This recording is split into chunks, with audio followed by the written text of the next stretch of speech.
যা যা বলে দে, কারণ তোর বাপ এসেছে। Hi, this is Hastalipi Originals. এখন আপনাদের সাথে খাদানের চতুর্থ গান তোর বাপ এসেছে নিয়ে আলোচনা করব। জানাবো আমার কেমন লাগলো। এরকমই বাংলায় সমস্ত সিরিজ এবং সিনেমা সংক্রান্ত আলোচনা শুনতে এবং রিভিউ পেতে আমাদের এই চ্যানেলটা ফলো করে রাখুন আর নোটিফিকেশন বেলের উপর ক্লিক করে অল অপশনের উপর ক্লিক করে রাখুন, যাতে আমাদের ভিডিও সবার আগে আপনাদের কাছে পৌঁছে যায়। তাহলে চলুন ভিডিওটা শুরু করছি।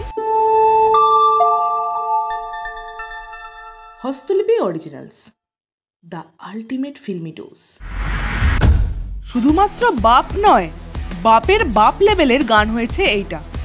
দর্শকের এই গানটা অসম্ভব ভালো লাগবে তা বোঝাই যাচ্ছে।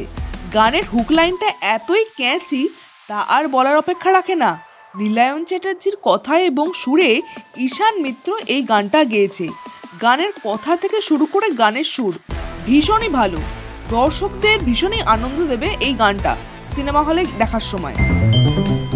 দেবের পুরনো ছবির গানকে হোমাজ দেওয়া থেকে শুরু করে হুক স্টেপ সবকিছুই এই গানের মধ্যে কম্প্যাক্ট ছিল।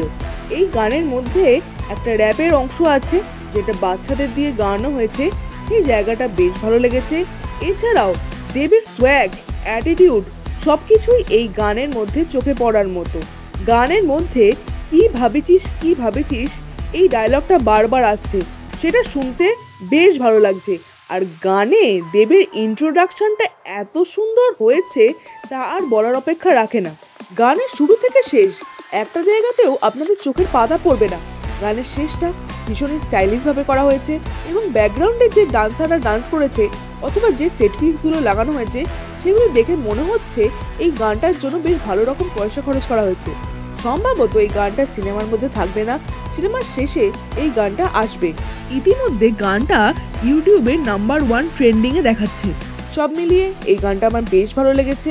আপনাদের কেমন লাগলো এই গানটা অবশ্যই কমেন্টে লিখে জানান। আর আমাদের এই ভিডিওটা লাইক করতে মিস করবেন না প্লিজ।